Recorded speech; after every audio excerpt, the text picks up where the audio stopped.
Shalom, Assalamualaikum warahmatullahi wabarakatuh. Perkenalkan, nama saya Peter Simalro dengan NIM 231242084 dari Prodi Akuntansi. Tujuan pembuatan video ini untuk memenuhi syarat ujian akhir semester mata kuliah Komunikasi Bisnis. Dan di dalam video ini, izinkan saya untuk menjelaskan mengenai yang pertama, cara dan tahapan serta pemberkasan dalam melamar pekerjaan. Mulai dari yang pertama, membuat CV, dan yang kedua, lamaran pekerjaan, dan yang ketiga, interview. Dan yang poin kedua, cara interview pekerjaan yang baik. Dan poin ketiga, proses bernegosiasi yang baik dan yang harus diperhatikan dalam proses negosiasi tersebut. Poin keempat, proses presentasi bisnis yang baik dan yang harus diperhatikan dalam presentasi bisnis. Poin kelima, proses komunikasi bisnis berbasis teknologi dan apa yang perlu diperhatikan dalam bisnis berbasis teknologi tersebut. Yang pertama, menjelaskan mengenai cara dan tahapan serta pemberkasan secara detail dalam melamar pekerjaan, mulai dari membuat CV, lamaran pekerjaan, dan interview. Yang pertama, persiapan awal. Sebelum melamar pekerjaan, pastikan kamu sudah menentukan 3 poin ini. Yang pertama, jenis pekerjaan yang kamu inginkan, dan yang kedua, perusahaan atau instansi yang kamu tuju, dan yang ketiga, kualifikasi dan keahlian yang dimiliki oleh kamu sesuai dengan posisinya. Dan yang kedua, membuat dokumen lamaran, yaitu CV atau curriculum vitae. CV ini adalah dokumen utama yang berisi riwayat mulai dari pendidikan, pengalaman, dan keterampilan. Struktur CV yang pertama pada data pribadi, di mana data pribadi ini yaitu nama, alamat, kontak, email, dan lain-lain. Dan yang kedua, deskripsi diri atau tujuan karir kamu. Untuk itu harus singkat, jelas, dan menunjukkan motivasi kinerja kamu. Dan yang ketiga, pendidikan terakhir. Misalnya nama sekolah atau kampus, jurusan, dan tahun lulus kamu. Yang berikut, pengalaman kerja atau magang apabila ada, di mana harus mengisi nama perusahaan, jabatan kamu, periode, deskripsi singkat pekerjaan.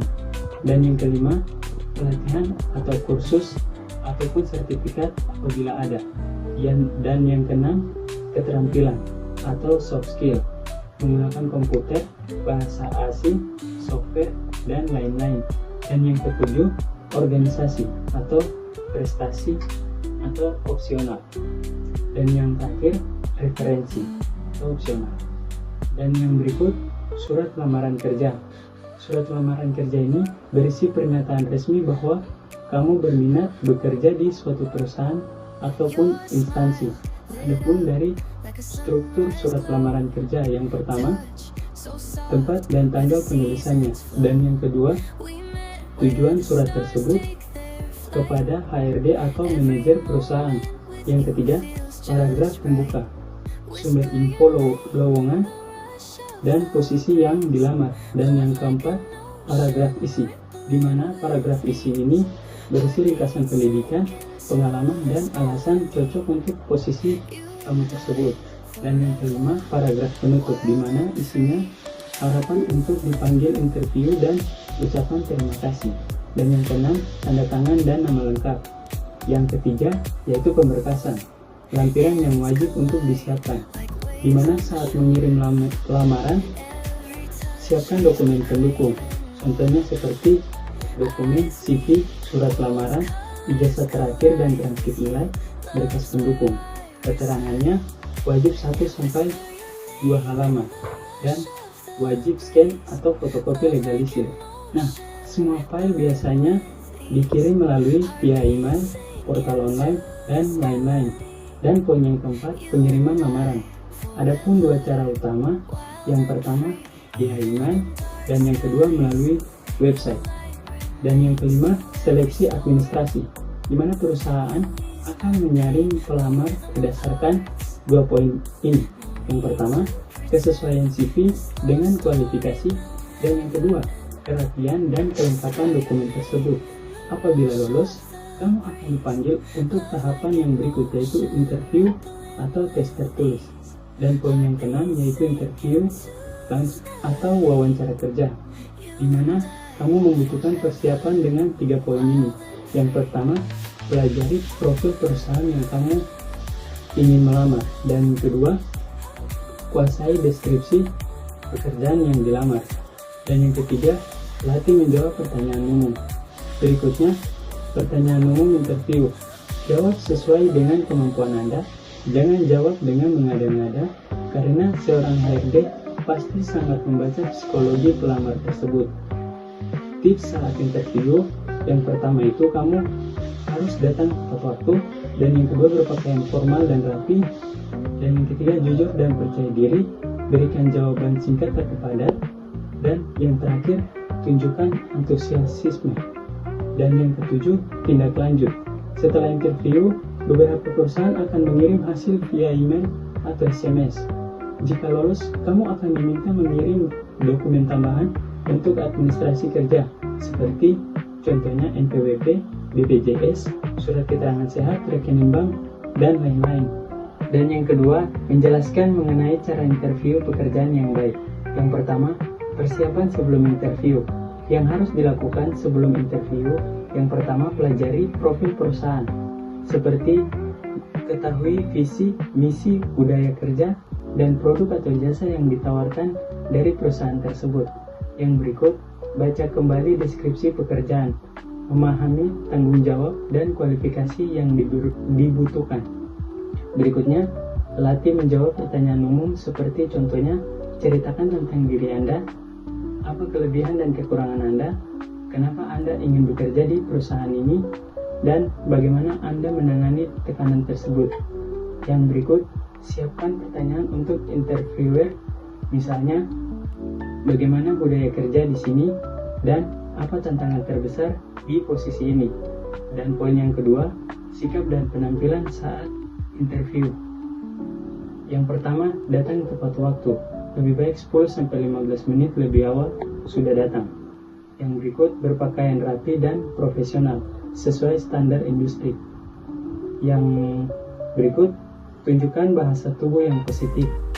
Jabat tangan dengan yakin, kontak mata, senyum sopan, duduk tegak. Dan poin yang ketiga yaitu teknik menjawab pertanyaan menggunakan metode STAR. Khusus untuk pertanyaan berbasis pengalaman, seperti ceritakan saat Anda menghadapi tantangan. Gunakan metode STAR ini. STAR sendiri yang artinya Situation, Task, Action, Result. S yaitu Situation, di mana yang dimaksud yaitu jelaskan situasi atau proyeknya. Dan T untuk Task, apa tugas Anda. Dan untuk A atau Action, apa yang Anda lakukan. Dan untuk R, Result, yaitu hasil akhirnya. Contoh jawaban bisa membantu mereka memahami formatnya dengan mudah. Dan poin yang keempat, setelah interview, jelaskan pentingnya tindak lanjut ini. Langkah yang disarankan yaitu yang pertama, ucapkan terima kasih kepada interviewernya, dan yang berikut, kirim email follow up dalam 24 jam sebagai bentuk profesionalisme dan mengingatkan kembali ketertarikannya. Ketiga, menjelaskan mengenai proses bernegosiasi yang baik dan apa yang harus diperhatikan dalam negosiasi. Negosiasi adalah proses interaktif antara dua pihak atau lebih yang memiliki kepentingan yang berbeda dengan tujuan mencapai kesepakatan yang saling menguntungkan dalam sebuah konteks bisnis. Dan hal yang perlu diperhatikan dalam negosiasi, yang pertama, komunikasi efektif, harus menggunakan bahasa yang verbal dan non-verbal. Yang kedua, kemampuan mendengar aktif. Dan poin ketiga, analisis dan pemecahan masalah, empati dan persuasi. Dan yang terakhir yaitu manajemen emosi. Yang keempat, menjelaskan mengenai proses presentasi bisnis yang baik dan yang harus diperhatikan dalam presentasi bisnis yang baik. Yang pertama, sudah pasti persiapan materi yang harus dilakukan, yaitu pahami tujuan presentasi, yang artinya apakah untuk menjual produk, mencari investor, atau memberi laporan kinerja. Dan yang berikut, kenali audiens, siapa yang akan mendengarkan nantinya. investor antara klien atau tim internal. Dan yang berikut, buat struktur materi yang jelas. Biasanya itu terdiri dari yang pertama, pembukaan, yang dimana ada sapaan, tujuan, ringkasan, isi. Dan yang kedua, isi utama, dimana di dalamnya data, analis, solusi, strategi, dan grafik. Dan yang ketiga, penutup. Penutup ini isinya kesimpulan, rekomendasi, dan ajakan bertindak. Poin yang kedua, desain slide yang efektif. Gunakan slide PowerPoint, Canva, Google Slide, atau sejenisnya. Tips desainnya juga salah satunya gunakan kata-kata singkat dan poin-poin. Dan yang kedua, gunakan grafik, diagram, dan gambar untuk memperjelas data. Dan yang berikut, hindari slide penuh teks. Dan warna dan font harus mudah dibaca dan profesional. Poin yang ketiga, latihan penyampaian. Latih penyampaian agar percaya diri dan lancar. Dimana latihan yang baik yaitu gunakan cermin, rekaman video, atau minta teman menilai. Dan yang berikut, fokus pada intonasi suara, kontak mata, dan gestur tubuh. Dan yang keempat, penyampaian saat presentasi. Di tahap inilah cara menyampaikan jauh lebih penting dari sekedar isi. Yang harus diperhatikan, yang pertama, mulai dengan percaya diri dengan sapa audiens dengan hangat. Dan yang kedua, gunakan bahasa yang jelas, sopan, dan meyakinkan. Dan yang ketiga, gunakan storytelling atau analogi jika memungkinkan. Dan jaga waktu presentasi, jangan terlalu singkat atau terlalu lama. Dan yang kelima, menanggapi pertanyaan. Biasanya sesi ini muncul setelah presentasi selesai. Tips untuk menjawab pertanyaan tersebut: yang pertama, dengarkan pertanyaan dengan baik. Yang kedua, jawab dengan tenang, ringkas, dan relevan. Dan poin yang terakhir, hal-hal yang harus diperhatikan dalam presentasi bisnis ada 5 poin. Yang pertama, tujuan presentasinya harus jelas. Dan yang kedua, data yang disampaikan harus juga akurat. Yang ketiga, gunakan bahasa tubuh dan suara yang meyakinkan. Dan yang keempat, sesuaikan gaya presentasi dengan audiens. Yang kelima, menjelaskan mengenai proses komunikasi bisnis berbasis teknologi dan hal apa yang perlu diperhatikan dalam melakukan komunikasi bisnis berbasis teknologi.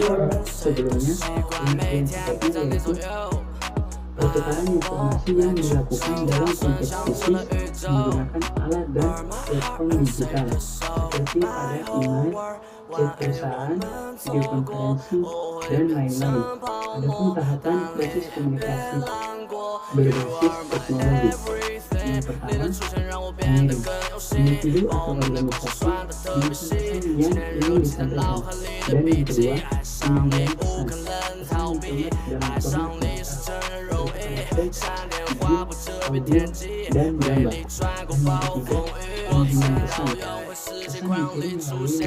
Dan yang ketiga, pengirim pesan. Pesan dikirim melalui media teknologi seperti pada email, WhatsApp, Zoom, e-book, dan lain-lain. Dan yang keempat,